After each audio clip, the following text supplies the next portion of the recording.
Thanks for listening to Star Lores. If you like the show, please consider subscribing and giving a 5-star rating and review wherever you listen to podcasts.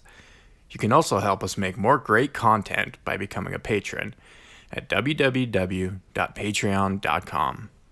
We would also love to hear from you on social media. You can follow Star Lores on Facebook, Instagram, and Twitter. Enjoy the show, and may the Force be with you. You are listening to the Star Lores Podcast. I find your lack of faith disturbing. Are you stuck-up, half-witted, scruffy-looking nerf herder? But I was going into Toshi Station to pick up some power converters.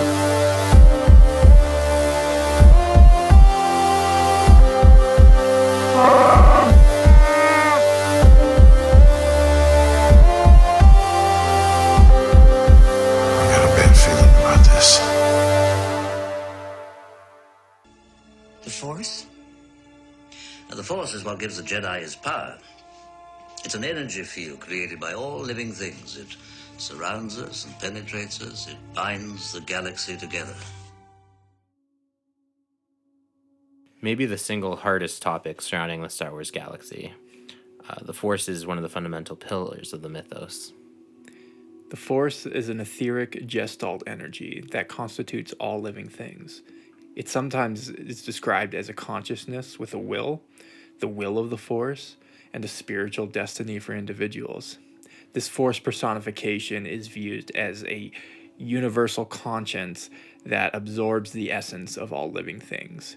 As Obi-Wan says, it pervades the galaxy and all life. It cannot exist without life, and in turn life cannot, presumably, live without the Force.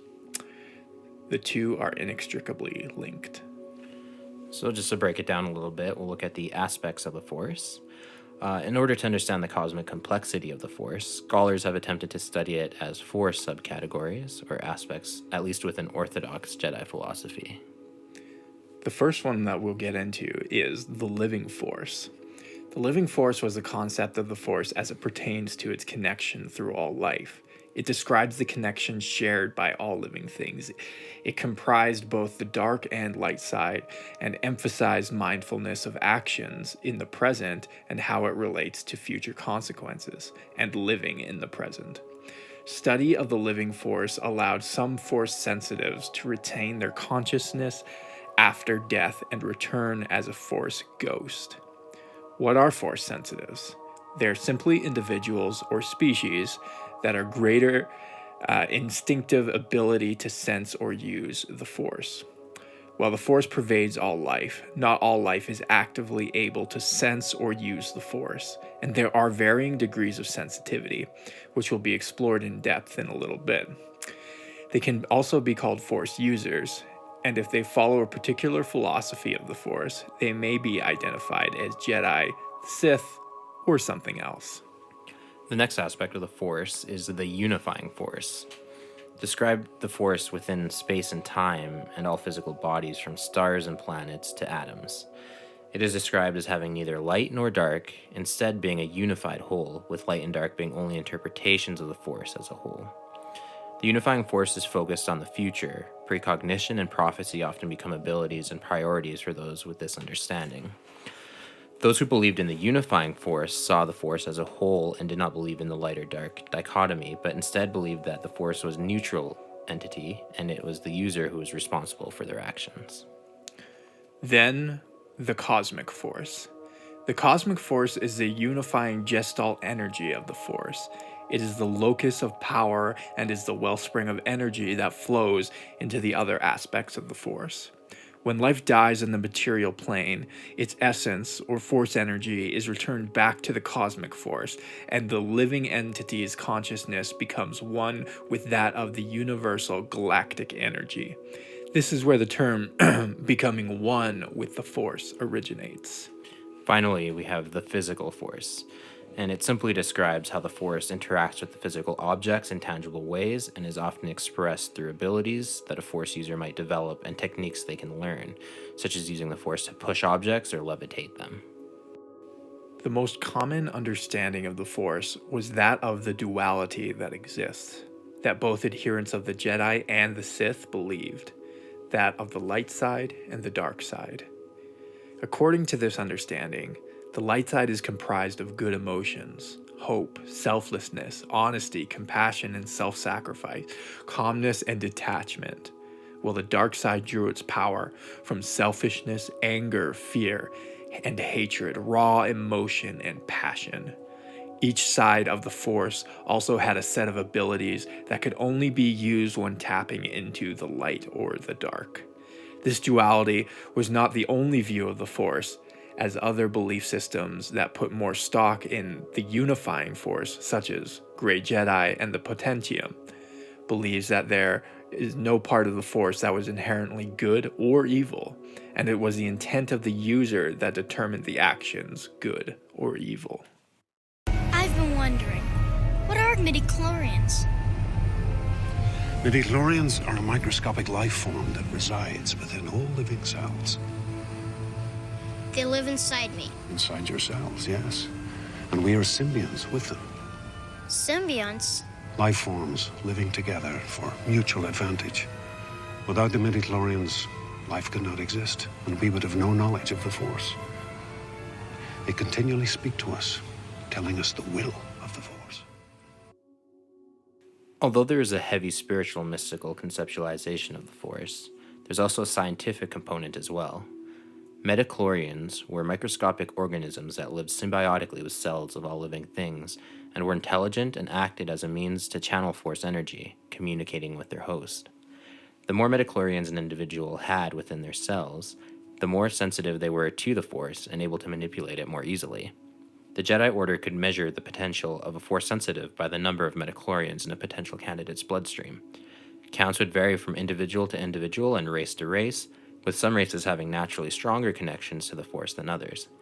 The average human would have around 2,500 midichlorians, provided no connection to the Force. An average Force sensitive could have as many as 5,000, and the highest recorded midichlorian count belonged to Anakin Skywalker with an excess of 20,000 midichlorians per cell. Despite these generalities, midichlorians count was not necessarily indicative of a Force user's ultimate mastery of the Force. Due to their symbiotic relationship with the living organisms, midichlorians could also be manipulated to create life. Additionally, midichlorians could be used in medical treatment, with midichlorian-rich blood transfusions that were capable of sustaining life in an otherwise dying creature, but will not otherwise bestow any greater levels of Force sensitivity to the host. Additionally, drugs, such as anesthetics, could also decrease midichlorian count, or conversely, drugs derived from the Boda plant were known to heighten a Force user's power.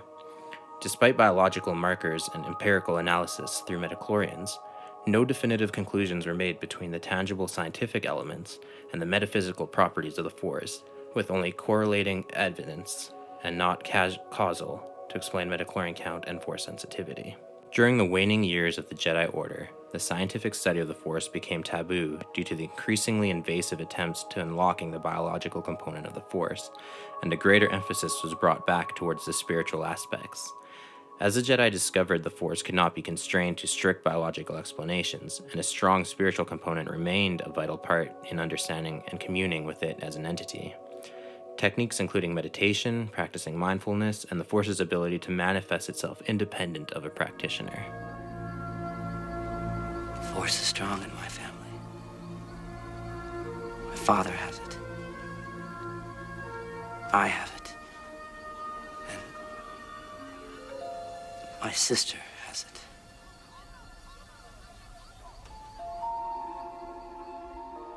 It is unclear how Force sensitivity is determined beyond the birth of an individual, nor is its biological connection fully understood, other than certain species manifesting a specific Force-sensitive trait.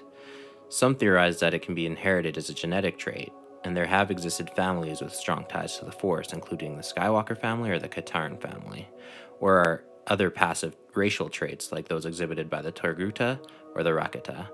Despite this, there also exist children of the Force-sensitive parents who do not inherit those abilities, and non-Force-sensitive parents who have Force-sensitive children, which could point to a recessive Mendelian trait or may have a non-biological explanation. Jedi and the Sith, although the most prominent philosophers on the Force, do not have a monopoly on its use or understanding.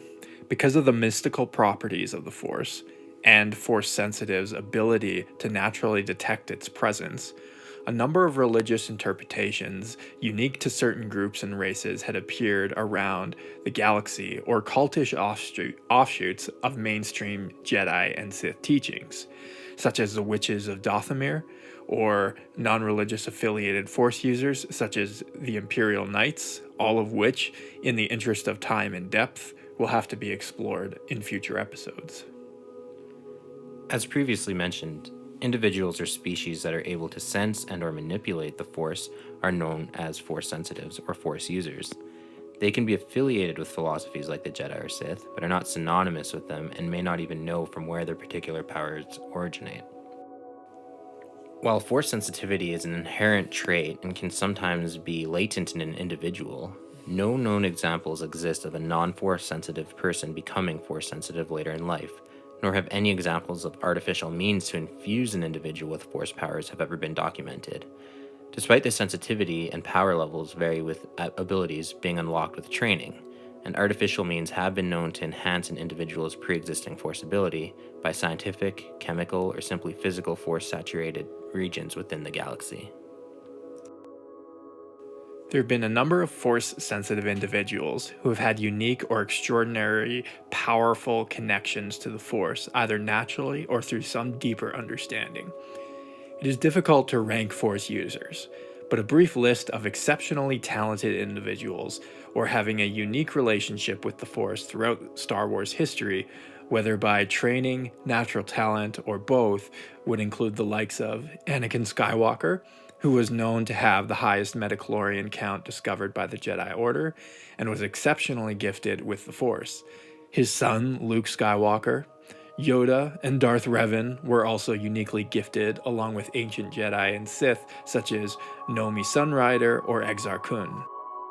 While many species exhibit individuals who are sensitive to the Force in varying frequencies, some species exhibit an innate racial trait that gives them a unique connection to the Force. Some non-sentient animals also display a natural Force sensitivity, and even some plants were connected to the Force. Additionally, some species also exhibited resistance to the Force and were able to dampen or outright nullify its effects. There are a myriad of talents and ability that the Force can bestow on a Force sensitive. Some talents are active or passive and can be learned or improved on by a practitioner who chooses to focus their training on a particular technique. It is said that some abilities tap into light and dark energy and may therefore be avoided by a follower of the light or dark side. Other times these abilities might be innate to a species that had a particular Force sensitivity, or may be used unwittingly by a Force sensitive that has not yet come to understand the nature of their talent. These abilities had a range of effects and included enhancements to one's natural abilities, influence over others, or ability to manipulate physical objects with the mind. Not all Force users were able to use all Force powers. Often based on a user's skill and ability, some techniques were kept secret or required some form of esoteric knowledge, as well as whether or not the ability would manifest with dark or light energy.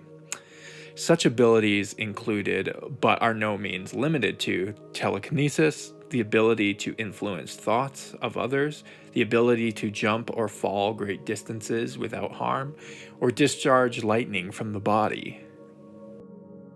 The Force transcends the material universe, and conscious beings with Force ties would return back to the primordial essence of the Force and become one with the Gestalt consciousness of all life and continue to perpetuate it.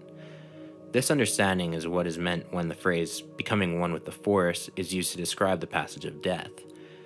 In this, there exists another world of the Force, and it is possible for individuals, through a secret and rare technique, to learn to maintain their own consciousness, and in some cases, return to the material plane as an apparition, like Obi-Wan appears to Luke as a ghost. There exists within the netherworld of the Force a bubble described as chaos, where Sith could inhabit after death. It has also been noted for some powerful Force users to be able to transfer their life essence and consciousness into another corporeal form after their death as well. Though this technique was rarer still, it required a willing being or empty vessel to inhabit. The Force came into existence at the wellspring of life, and is the origin of all life in the galaxy, and is the origin of midichlorians and the foundation of what connects the living force and the cosmic force. Its location is unmarked and hidden within a golden nebula somewhere around the center of the galaxy. From the foundation of life to the beginnings of civilization, Force-sensitive species were the first to begin their expansion outwards into the stars and created the first interstellar empires. Ancient civilizations such as Wills, the Qua, the Gree, the Rakata have had some ability to interact with the Force or were sensitive to it in some way. The Force is ever present. Through all of the events of the Star Wars story, it exists when life exists and will continue to exist so long as there is life energy. Many, if not all, of the events of Star Wars are influenced by the Force, either directly or indirectly through the actions of the various Force users whose goals and ambitions, philosophies, and teachings have led to innumerable conflicts and resolutions. Indeed, the very story of Star Wars is also that of the Force. So, Jordan, what do you think? Can Force sensitivity be passed down biologically? I would say so. There seems to be some evidence for that. Obviously, with the biggest story in the Star Wars universe is Anakin and Luke Skywalker. And then also Leia, so Leia Organa also being Force sensitive. It would lead you to believe that the Force sensitivity can be passed down biologically. Do you feel that way? It's possible. I mean, like, to me, it's more the question of, like, species who exhibit a shared Force trait. I think is evidence towards biology, but I don't think it's exclusive because not all Force users who reproduce necessarily have Force-sensitive offspring either.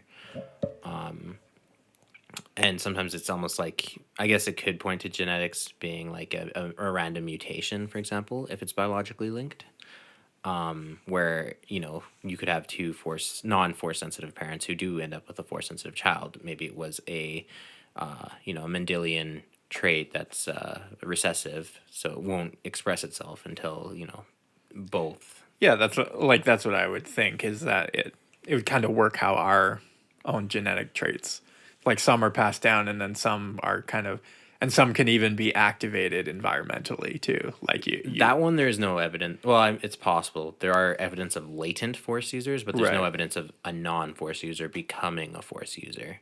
Right. So it's either but what I'm saying is like that they would always have that capacity just until it's like triggered by an event.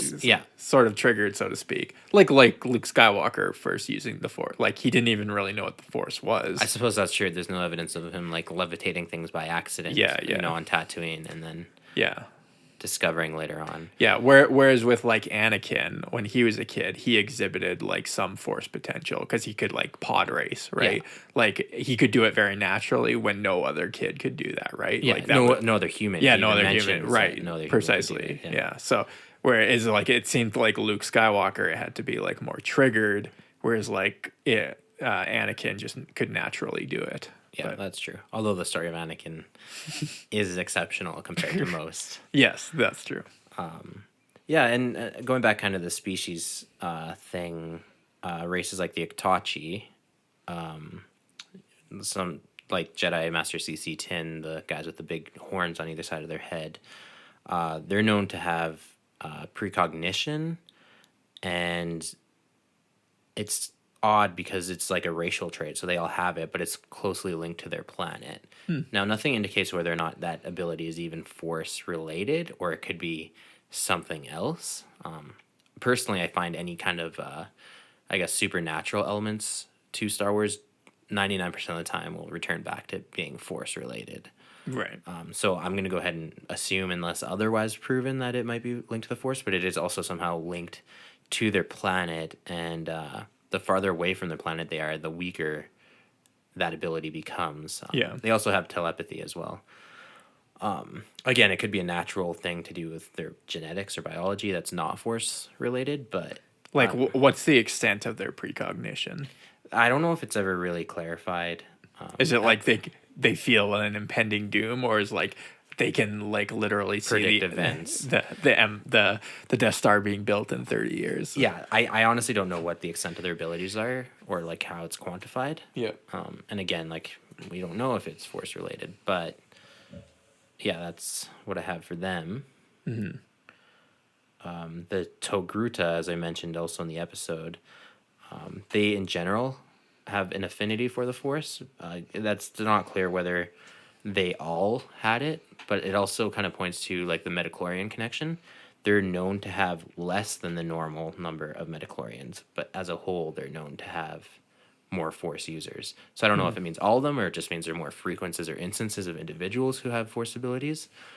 But again, I don't know if that points to like the genetic trait and like how that ties with midichlorians, because I think a lot of the genetics, the science, and the biology, you have to include the midichlorian thing, which isn't necessarily like it's correlated but not causal. Yeah.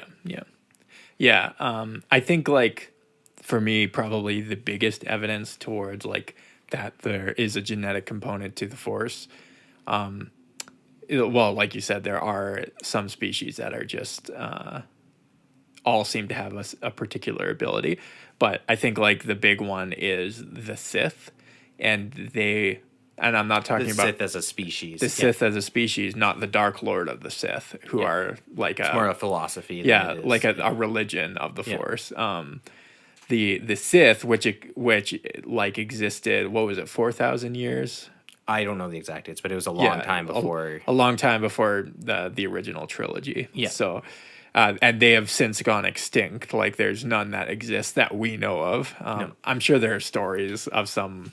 No, really? The last Sith Lord, or the last Sith Yeah. species member is known to have died. I forget the character's name. It'll come up in a later episode, but just off the top of my head, they are an extinct species now. Yeah. Well, in any case, like from what all the history that we have on them, like in the Star Wars universe, seems to depict them as being like as a race, everyone has some kind of Force sensitivity. Yeah. There's not like some that do and some that don't. It does seem that there's some sort of, Force adepts within everyone, and it's almost like a natural special ability that they have. And then like once they were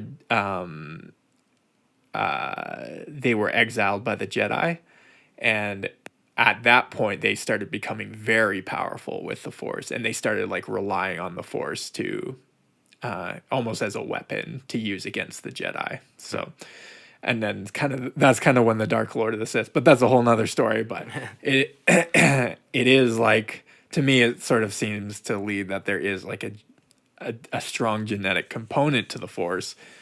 And then, yeah. Anyways.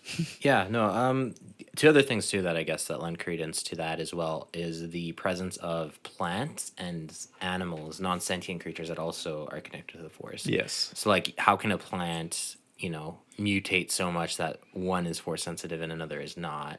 So I think it definitely points to it being on some level tied to the biology of the creature in question. The Murakami orchid is one such example of a plant system that is Force sensitive, and the Voxin used by the Yazong Vong, they could also use or could detect the Force. Yeah. And they were more like hounds, like animals, dogs. Yeah. So again, they would obviously have been bred with those traits, particularly with the Yazong Vong, who use biology as warfare. Yeah. To be able to do that. Yeah. All right. And so, with all that being said, do you think that like we have like the Skywalker line? Do you think that like lineage matters? Do you think that like you can grow a stronger force By breeding. Yeah, like by selectively Insert a little breeding. bit of eugenics into your Star Wars. Yeah. Like is that so does like your line actually matter, or is it sort of just random mutations, and you might be slightly more likely but not necessarily? Yeah, it might be a bit of a cop out, but I'm gonna say it's a little bit of both. It's evident that strong force users often do breed strong force children. Yeah. Again, it's not a rule, but I mean even after like the Skywalker line, Right. Like we see it go down even 100 years in the future, Right. And there are individuals who are still exhibiting force abilities. Yeah. Yeah, and like the Solo children, Right. And Luke's child even, right? Yeah. Grandchild, third generation Skywalker. Yeah. It is interesting to note that like in both the Star Wars canon and the Star Wars Legends, even like Leia has force abilities. Yeah, that's but true. But she does not seem to be nearly as powerful as Luke is in using the force. Yeah, and I do wonder. I don't know if that's true outright. I think it's just Luke had training. Yeah, and that could be the thing. She Yeah. just hasn't. She has like practiced it. raw Yeah, potential, but doesn't necessarily have the training to utilize it. Yeah. She is referred to as the other option if Luke fails. When Yoda and Obi-Wan are discussing like Right. when Yeah. Luke is going to face Darth Vader, Yoda mentions there is another. So potentially, like, had she been trained by Yoda, Yeah. had she decided to walk the path of a Jedi more so than a queen and a senator, I think her interest just laid elsewhere outside Right. of it. But kind of going back to the lineage and genetics, I mean, like the Katarn family as well is described as being a strong force lineage. I don't want to say that, just because you were born to non-force sensitive parents, for example, and certain races, again, have greater frequencies of force users. Humans really, I think, tend to be the middle ground on that. Yeah. Where, I mean, we don't know how many thousands or billions of humans there are in the Star Wars galaxy. But, like, what percentage of that become Jedi or have force abilities? Because not even all of them become Jedi or get discovered. Right. So, like, how frequent is it, say, in, like, humans? Or how often, do non-force sensitives have a force-sensitive child? Yeah. Yeah. Yeah, and to me, it seemed like if you're just like a casual Star Wars fan and you just saw like the movies and that's it, you would tend to think that there's something special about the Skywalker line and that there is something special about their lineage, and I would think that too. But you are right. There's not like necessarily definitive evidence. They don't like say that outright. No. Right? Like it, but it almost seems Well, like I mean, it does tie into the prophecy of the chosen one too. I Right, mean, yeah. Once you layer on that element of it, of course, like at the very least, that individual that's prophesied is special, Yeah. special in the universe, and yeah. And also even though like Luke Skywalker is a very, very powerful Jedi, I think most people agree that like he still is nothing compared to Darth Vader at Darth Vader's like height of his power. Like yeah, Darth Vader is just pure raw force power, and he can use it very much at will. And so it does almost seem like as the line goes down, it's kind of might like be diluted yeah, a it's little like a bit. little less powerful, But yeah, I could see an argument for that as well. I don't know that for sure. I'm just speculating. Yeah, But I think also with the in the canon universe, one of the messages they're really trying to drive home, as I understood it, with the Last Jedi, was trying to make the Force accessible to all people. yes, I was going to bring that up. Yeah. It seemed, and it wasn't necessarily like they didn't explicitly say they were going this route, but they were definitely hinting at like the Force is now like you don't have to be like a special person to use the Force. Like anyone can use the Force. It's accessible to anyone, which is, I think, maybe sullies the rest of the story a little bit more, especially the story of Anakin who he is, like the chosen one. You know what I mean? Yeah, like anyone can be that Right. powerful if they needed to be. Yeah. Or if the situation called for it. Yeah. Particularly with how they explained Rey in the most recent movie, where she seems to not really be anything special, yet she's clearly the most powerful Jedi we have ever seen, like in a long, long time, right? Like, good. Like if she's as talented as she is now, like you can only conceive that she is far more powerful than Luke Skywalker. Like that's what I'm led to assume based on what we see in the film. right, and we're just assuming based on like the evidence that we have. So that sort of like, and that's where it's a little inconsistent with the prequels because they kind of bring in the midichlorian debate. At the very least, it makes it an exclusive group. Like those that have the Force and those that don't, those that can sense it and those that can't. And there's a ranking within those that are Force sensitive, right? Like you have characters like Anakin and Yoda who are clearly more powerful than others. How much of that is raw talent and how much of that is like just training and years of experience? Right. I don't know. I can't say. And Yoda lived to be 900 years old. Yeah. So he had a lot of time to hone his abilities, right? Yeah. Compared to a person that only lives to 65, for example, right? So again, I can't speak to how much of that is learned or innate in a person. But the other thing too to consider is like the Jedi at the height of their power, or at the very least before their fall. I don't know if I'd call that the height of their power. The Jedi Council of like episodes 1, 2, and 3. They're what they would do is they would go out into the galaxy to recruit new Jedi, and they would go to random parents on random planets and just pick up Force sensitive children who were. They could tell either through checking their midichlorian count or who could sense it of a certain age, obviously a lot younger than Anakin, their natural ability towards the Force as infants. So, I mean, you don't necessarily have to, even though it's an exclusive club, it's still a pretty big club.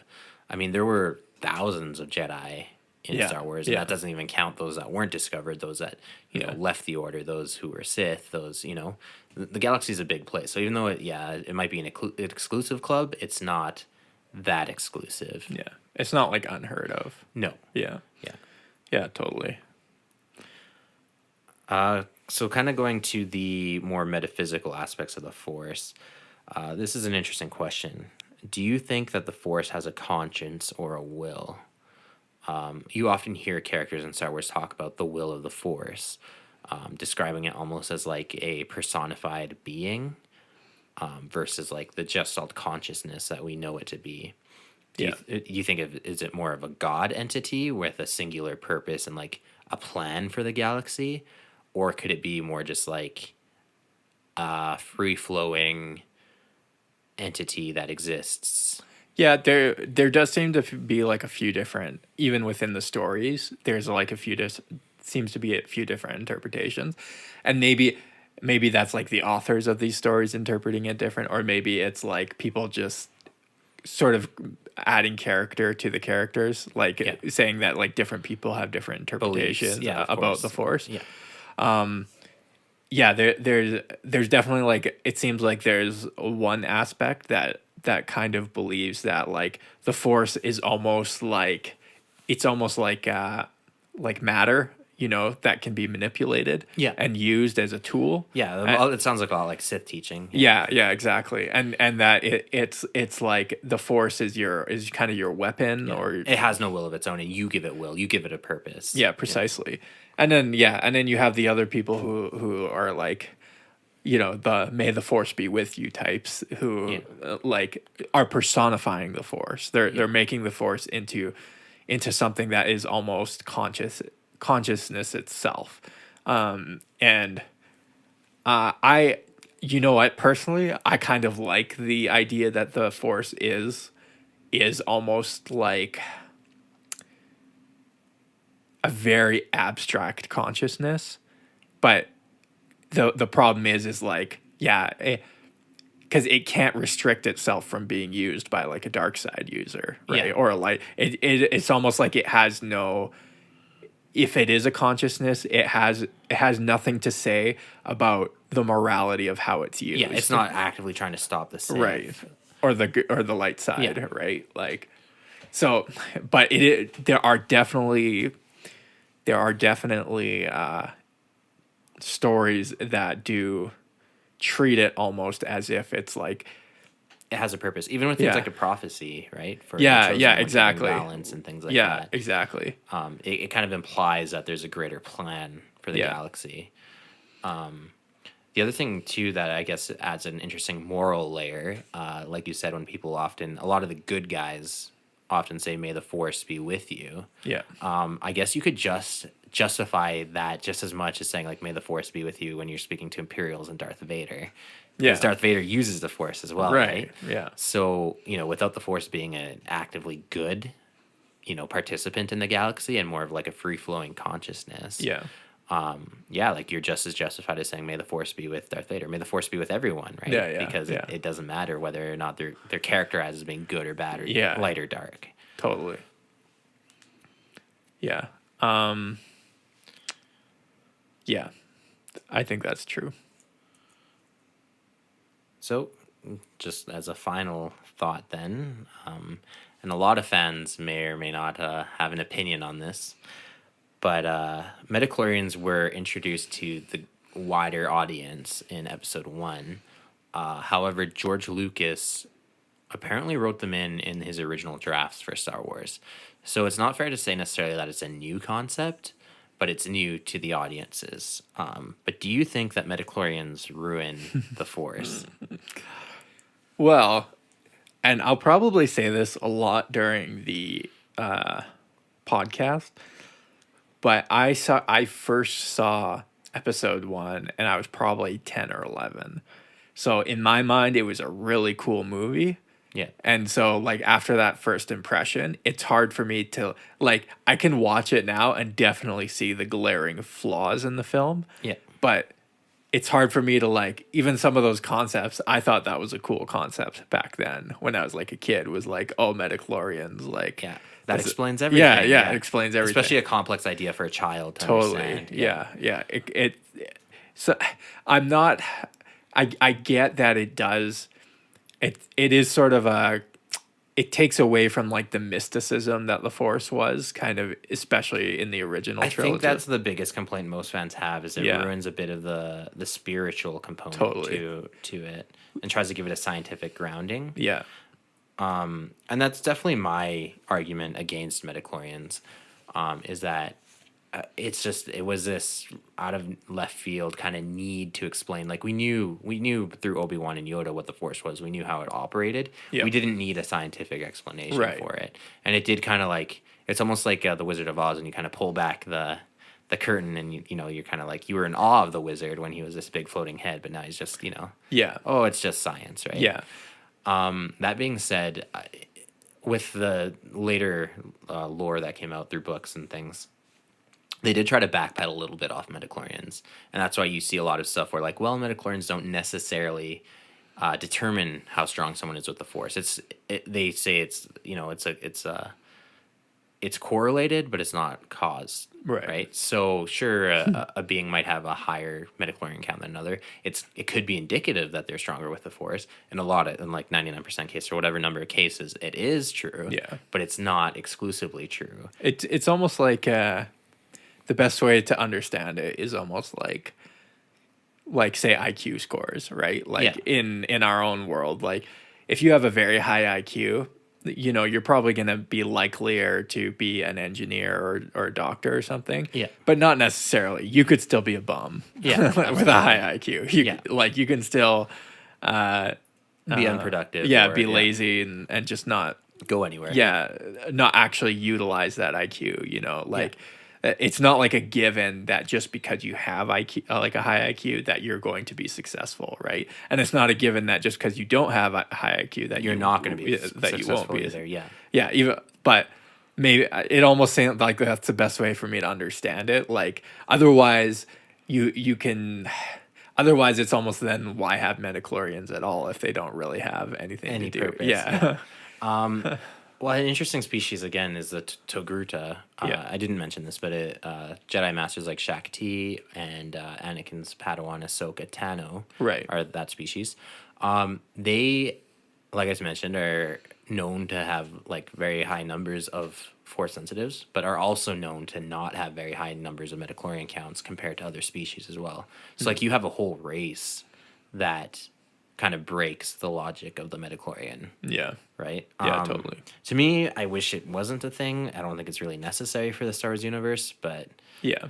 I think I do like the way they kind of explain it, where it's like who knows, maybe midichlorians are attracted to beings that have strong force energy, but they just don't get to all the beings that have it, right? Yeah. So you could be born with a lower midichlorian count, but not enough midichlorians were necessarily attracted to your cells, like, you know, in embryonic stage or on your planet or whatever. Yeah. To actually infuse your bloodstream with them, right? Yeah. Because they are the biological component. So it's not like they would, you know, materialize out of nowhere. Yeah. So I do like how they've kind of backpedaled on it, where it's not exclusively like, oh yeah, you could just count someone's midichlorians and automatically assume they'd be like the best Jedi in the galaxy. Yeah. It does like. Here's the thing: is I'm a little bit on the fence with it. I'm probably more towards the side like I wish they would have just kept it mystical and magical. Yeah. And that was kind of more fun, more imaginative. But at the same time, like it does. I'm not like I don't hate the idea of it. Yeah, it doesn't ruin the Star Wars. Yeah, yeah, and it does kind of help explain some things. Even like, for instance, like because they train kids, like the Jedi Order trains kids from the time they're like 4 years old, right, or as soon as they even can younger. walk. Yeah, they have infants. Even Yeah. They take. From Oh, do they? Yeah. Okay. So like, how would they even know that they're force sensitive unless there's like a biological component to that? Well, that's the thing is like, people with force abilities can theoretically detect others with force abilities as well, right? Yeah, I suppose so. You could just use magic to explain magic. Yeah. Right? You walk in, you're like, oh, I sense this child is strong with the force. That's Yeah. all it takes, and then you know they Yeah. scoop them away. And Yeah, I get, but even that seems a little like a silly literary device to like just say, oh, like I can sense this infant. But it hasn't been. It's not like it's not been done. Like Darth Vader can sense Obi-Wan on the Death Star, for example, yeah. right? So. No, I know, but you would think that an infant is like not very powerful in the force. No. And it would be difficult to detect their force abilities. Maybe not. Maybe an infant sits on its like carpet and suddenly it's levitating like it's little blocks, and then the parents are like, "Oh my gosh, what is going on?" Yeah, you know, and then they suddenly get a knock on the door from the Jedi Order to abduct your child. No. Yeah, and then they force lightning you when they get mad. Yeah, they get angry and suddenly you know they start force choking their dad. Yeah, that'd be scary. I don't want a force sensitive child.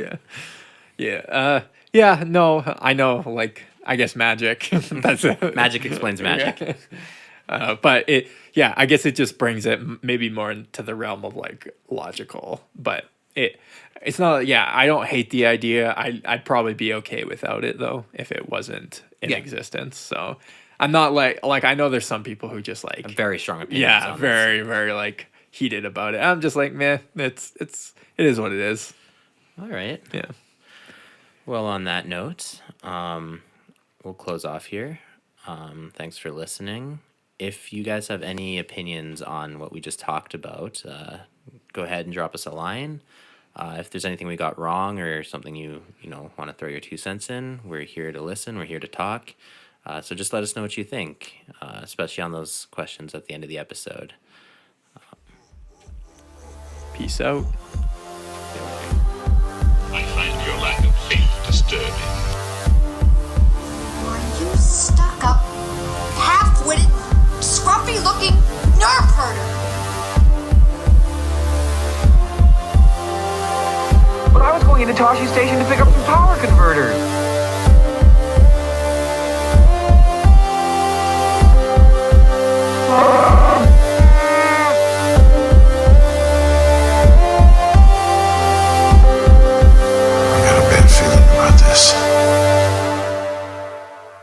Thanks for listening. Don't forget to give the show a 5-star rating and review, and give us a follow on social media. This episode was produced and edited by me, Jordan Swaim, written and directed by Christian Lutz and Sam Swaim.